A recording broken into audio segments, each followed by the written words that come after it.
All right, I am going live. I don't know if it works or not, but I'm trying to go live using StreamYard, and I'm going to share my screen.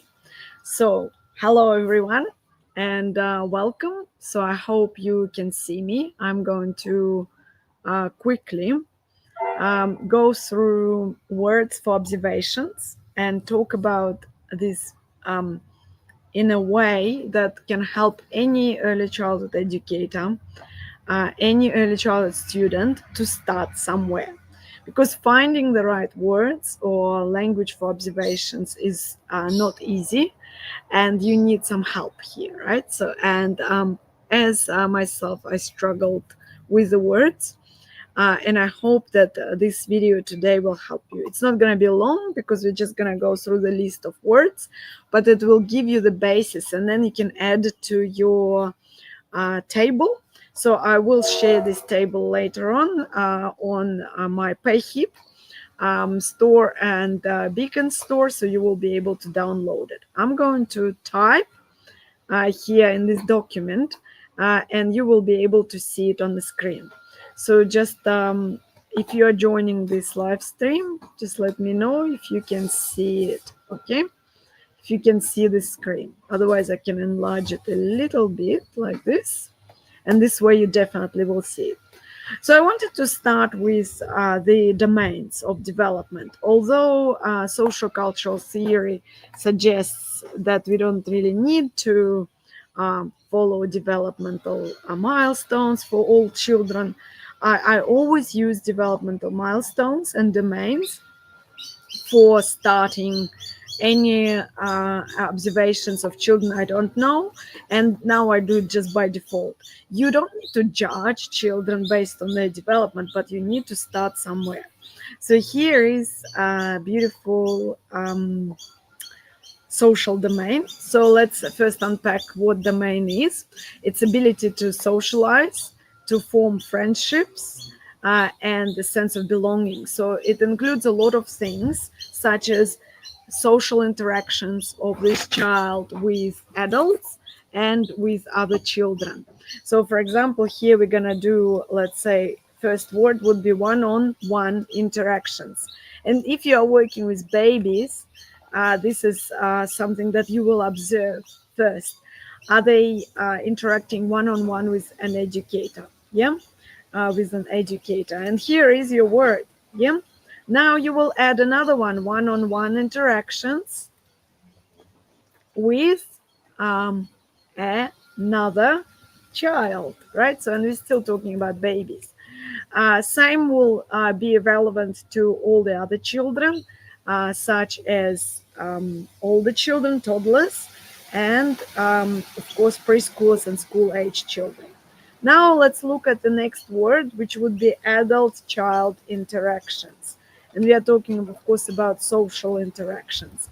Today, I was listening to the podcast, and it was amazing. It talked about social nourishment or nutrition, social nutrition. How great is that? All children thrive on relationships. As you know, it's one of the principles of the UILF. So this domain is very, very important, and we need to, of course, focus on this domain a lot. So that's why actually I have it first. And of course, I'm a big fan of Vygotsky, Lev Vygotsky, and I want to support this notion that relationships are at the core of all learning and pretty much set children for life. So next one, we are looking at something that I call leadership. So leadership is an important quality. So you might observe leadership skills. For example, child shows initiative, leads a group of children. You might use the negative word in your mind that they dominate play experiences, but in more neutral way, it's they are showing leadership skills, and they pretty much tell other children what to do, right? So, but being objective, we will call it leadership skills. Also, preference in play and relaxation, I guess, and routines. And here we are talking about who do they choose to be with. Yes, so they are their favorite people. So who do they prefer to be with? What are their favorite adults? Yes, so their favorite adults, children. What else we need to know about social development? You will find more specific language in the milestones, but I'm not giving you the milestones here. I'm giving you more like concrete words that help you to analyze observations um, and use these words in analysis that is pretty good, right? So, for example, dynamics. In groups, children might be I guess grouping and group dynamics is something that you can observe. So, for example, are they involved together in more active social play, or they are not involved in playing with others as well? But dynamics is very important word here. Also, we need to look at whether the child initiates initiative, you can call it. Do they initiate interactions? And we still are talking about social interactions, of course, and play and learning in our case. Or do they respond to interactions? So are they more active social actors, or they are passive social actors? And we also want to see if they're making requests. For example, some children are very shy, yeah, and they might be a little bit too shy. Yes, so in our case, so they're not really asking for anything. They're not making requests. So they are not very outgoing as well. So yeah, the other word is shy. And the other thing you might consider in terms of social development and social analysis of social domain is whether they are involved in solitary play or other type of social play. Yep. So here we are talking about social play.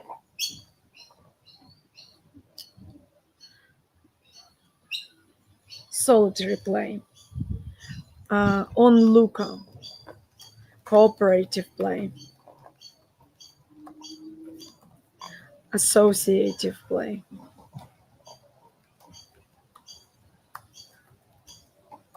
All these are important because you are using part 10 types of play to describe what's happening, and that's part of your analysis, of course. You need to consider whether this child observing others and stay back.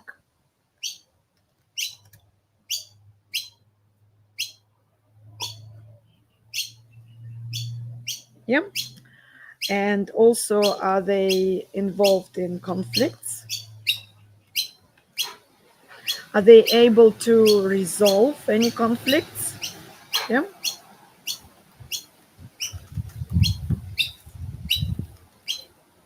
That's more for older children, of course. And we also have things here like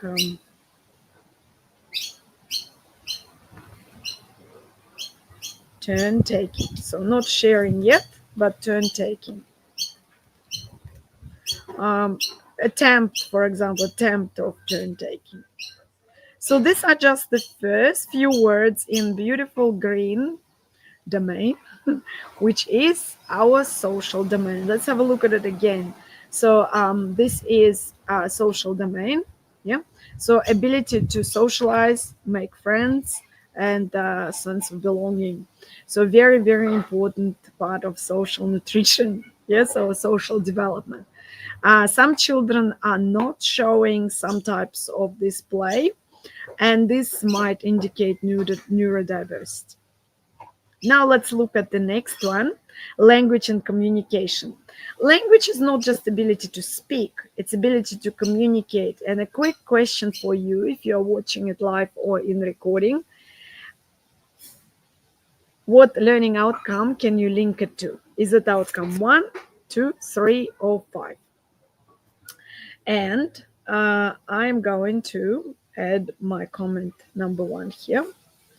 It is receptive language. So receptive language, ability to understand the words. For example, my dog has receptive language. When I say sit, they understand. When I say wait, they understand. So babies have a good receptive language developed. So their listening ability to listen to your words, right? So and they are receptive to words and any types of communication, including hugs, gestures, etc.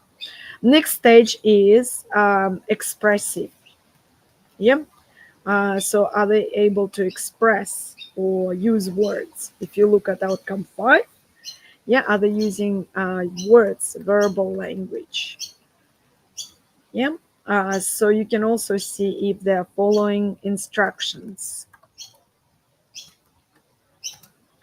You can see here if they look for answering to requests or questions.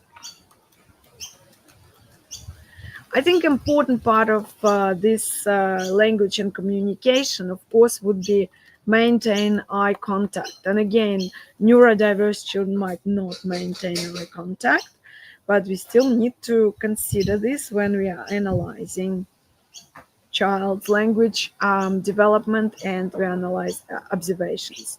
Speech, very important. Voice, yeah, are they using their voice already? Fluency, and of course, more specific for babies would be babbling, yeah, cooing, and using syllables, yeah. So uh, eventually they develop speech flow, how their speech is flowing, and you will be able to observe this as well. That's just the beginning. Of course, if you delve deeper into each of these domains, you will be surprised how great it is. Yeah. And so easy to paste those ones.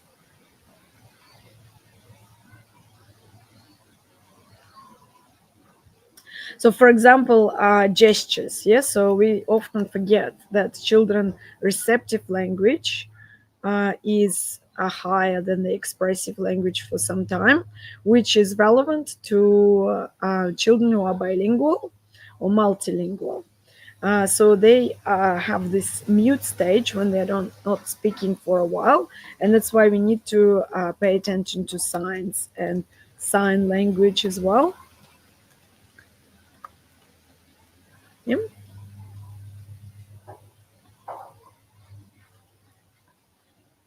While you are watching, think about what else would you add. So think about it. What can you add to this? What comes to your mind? What do you use in your observations? And next one is word order. So children, when they're learning, of course, they are still learning language, and their word order might be a bit messed up. So they might choose wrong way to say things, and that's quite common, especially for the younger group and for children whose English is their second or third. So we also look at facial expressions here, and we are looking at pronunciation. So that's more advanced, of course.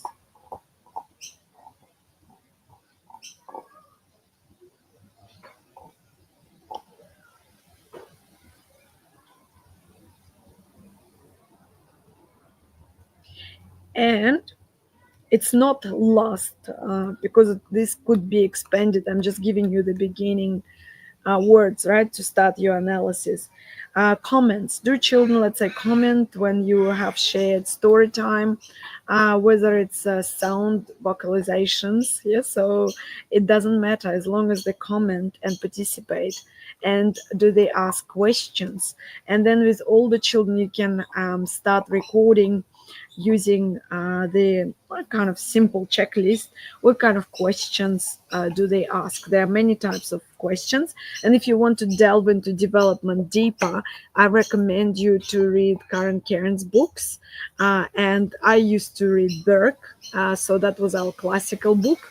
But later on, I refreshed my knowledge using Cengage published books on development, which are absolutely amazing.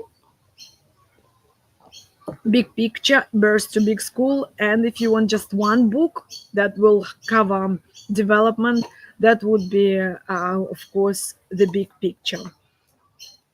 Now let's move on to emotional development. Emotional development is about self-esteem, about understanding and expressing emotions, temperament, of course, empathy, attachment. It's where behavior usually shows up. So what we call challenging behavior, behavior of concern. And I'm gonna just extend this one a little bit so you can see it a little bit better. Yep. And here we are going to write some words. I'm actually trying to type in. Maybe I can write here. Okay, so for example, the first would be dexterity. Yeah, dexterity. Oh, sorry, that's the wrong one. No, the first one will be empathy. I prefer this one. Empathy. Empathy is, as you know, ability to understand the emotions of other. Toddlers have empathy. The study shows when one toddler starts to cry, a lot of them show concern about this toddler who's crying, and sometimes they come and try to comfort the other toddler. They do the same with their favorite adults, so they bring them toys, their dummies, their blankets, so they do understand empathy and they start to develop it. It's a very important part of so-called mirror neurons. So that's something that you can keep an eye on and notice, yeah, and give this report, positive observation to the parent. Frustration, another thing you can observe here. So, and aggression, another strong emotion that you can observe. Independence. And guess what? You can also look at the work of theorist Erik Erikson, and to some extent Freud, but Erik Erikson will be enough. And he will talk about crises, right? So in different stages of emotional development. The deeper you delve into Erik Erikson theory, the more words you also will be able to understand better. And again, reading these textbooks on development that are in depth can give you more meaning for these words. But so far, I guess most of them are easy to understand, so I'm just gonna provide you with more words. Self-esteem.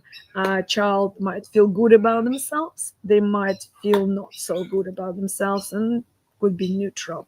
But self-esteem depends at this young age. At depends on parents a lot. So and childhood, whether it was secure, supported, and that's something that you will see. Some children are more confident as well, and we will add this word confidence, and some children are less confident. We also talk about feelings, what kind of feelings children express, what kind of emotions you observe. Yeah. And the other one is empathy, we already covered, self help skills. So that's all that is related to independence, yeah, and agency. Very important thing to observe. We also look at attachments, and you know there are at least four types of attachment. And if you are not familiar with attachment theory because you are new, I encourage you to look at this theory because it is absolutely amazing and important.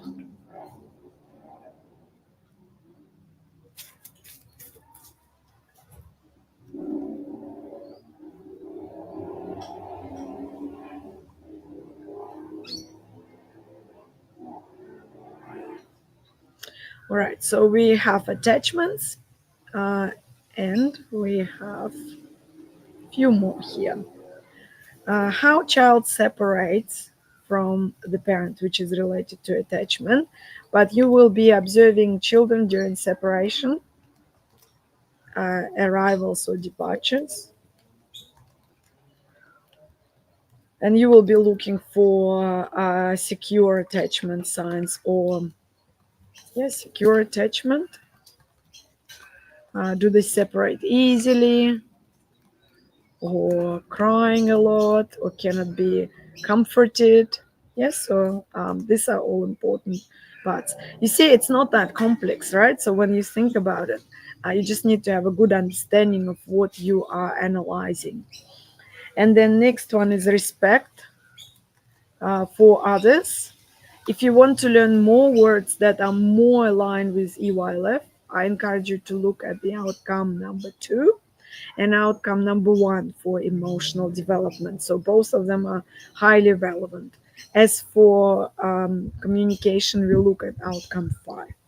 And the final word here, because it's again ongoing list that you can add to, I'm just providing you the basics, is self identity. And as you can see, this links really well to our outcome number 1. So these are all our words for emotional, empathy, frustration, aggression, independence, self esteem, confidence, feelings, self help skills, attachment, separation, respect for others, self identity. I would also add one more that is a bonus, which is called ability to self regulate.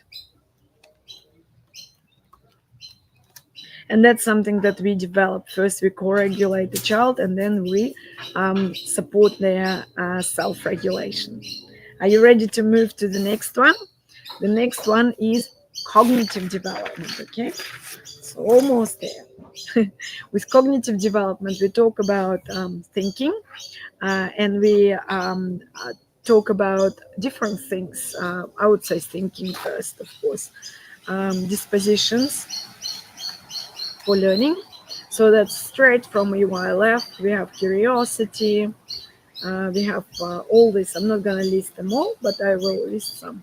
Curiosity, taking an interest, perseverance. Yeah, that's the word I can't. I'm sure it's misspelled. Persevere. Yes, that's the one. Persevere. No, that's wrong. Something wrong. Higa. And we have problem solving. We have thinking. So we can look at theories of thinking. Yes, so how child is able to hypothesize, how are they able to think, what their thinking is like. Are they inventive thinkers? And they all gonna be different. Memory, you can check children's memory uh, through puzzles, through simple activities and experience, inquiry-based learning, of course. Creativity is disposition as well, but I'll set it up separately because it's an important thing to observe. Concentration is required for learning, and that's why we'll observe. You can call it focus as well. Ability to concentrate these days, because it's a digital generation, might be a bit tough, so we might need to focus on it a little bit more. Also concepts, a lot of social cultural theory, and let's say Marilyn Fleur, professor from Monash University, she focused on concept play. Her play worlds framework encourages children to learn about concepts through play that is based on books. You also can see if they're able to do planning, and we are talking about play planning, routines planning, activity planning. So that's also executive control kind of function, which is relevant to our emotional development here, and to cognitive too. Few other things you can look at: sensory development, because we are Yeah, very, very sensory beings, especially 0 to 5. Sensory skills and perceptions are all part of this domain as well. Now, with concepts, let's look at some shape. Well, everyone knows that, preschool should know shapes. So that's why they introduce shapes, colors, numbers. That's what comes to people's minds first. But actually, it's not just that. Let's look at more concepts that you can introduce: size, spatial relationships. Yeah. So that's down, over, on the side, etc. You also can look at classification, series, yes, so serialization, labeling. So they are more math and literacy related skills. So they are more specific. And the outcome we are talking to here, I'm going to write it down under each, okay? So we will look at the first one, that is social. And the outcome I'm referring to here is, for social, outcome 2. Children interact with others with respect. Yeah. And care. Chester, stop. That's my dog. Next one is language. That's outcome 5. I will share this whiteboard with all of you. Then emotional is outcome 1. Outcome 3, because children have sense of well-being, right? So, and it includes spiritual well-being. Now, cognitive, we are looking at outcome 4. And the last one we are going to look at is outcome 3 again, and that's physical development. So here, with physical development, a lot of words will be relevant. I'm not going to cover all, because for each of these domains, it's a lot to cover, but I'm going to cover a few things, such as strengths. We have dexterity. So that's basically how strong child is, how well muscles work. Yeah, dexterity. So here we're talking about growth. So are they actually tall or short like me? And we talk about fine motor skills, which I will talk a little bit more. We are such as hand-eye coordination, pincer grip, palm grasp.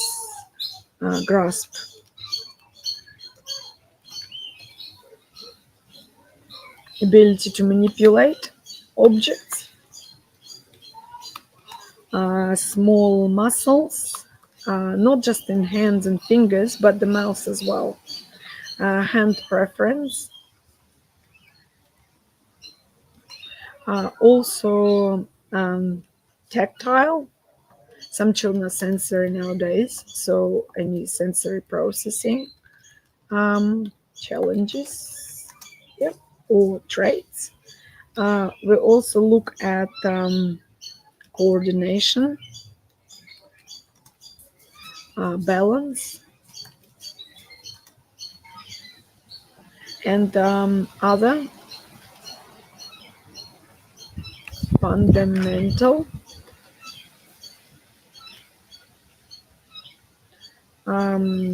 movement skills. So that's ability to hop on one foot. And if you are not familiar with FMS concept, there is a video on that. And I encourage you to also look at the resource Munch and Move. So finally, with physical well-being, we need to remember that it's all about well-being and health. Yeah. So we have a lot of children with health needs, and here you will be writing in a constructive language using growth mindset what you observe and analyze given the circumstances of this particular child. I will add also to balance and coordination, gross motor skills, all this. Quite often people think about development, physical development, as just gross motor and fine motor skills. I don't know where this trope came from, but it's much more than that. So these are the beautiful words for you to start with. I'm gonna stop sharing this screen, and I'm going to show you something that is on my channel, not my channel, my PayHip. Okay, and I'm gonna share you another screen, which is here. So this is my freebie that you can find on PayHip. It's called Observation Journal with Prompts. And if you're not familiar with it, and if you are seeing me for the first time, this is what it looks like. It does provide you with a lot of prompts, and you can actually type in it. You can also print it and adjust it the way you want.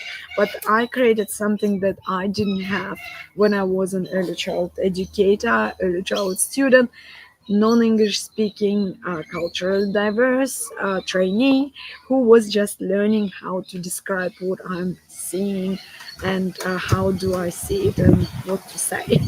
Right, so for example, here you can see what does child like to play with, explore, engage in, who are this child's friends, what do they do together, how do they interact, and you can see it's linking to our social domain.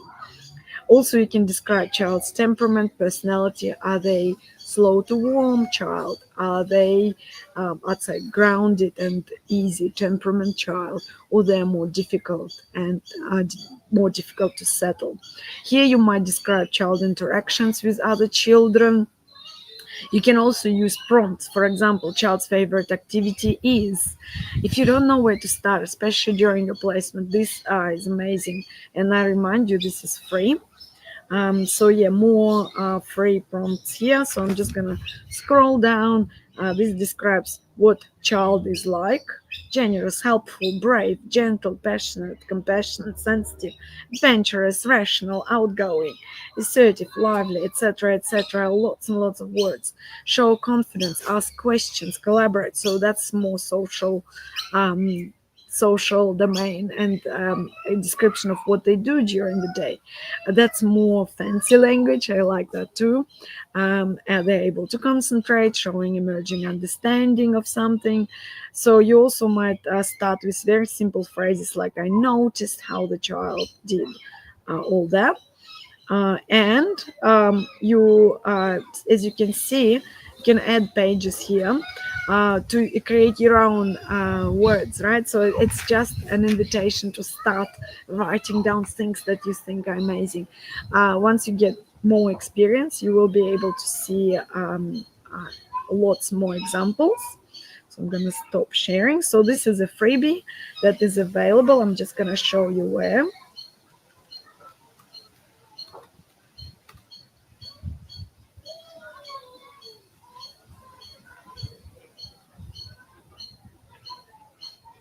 Just bear with me.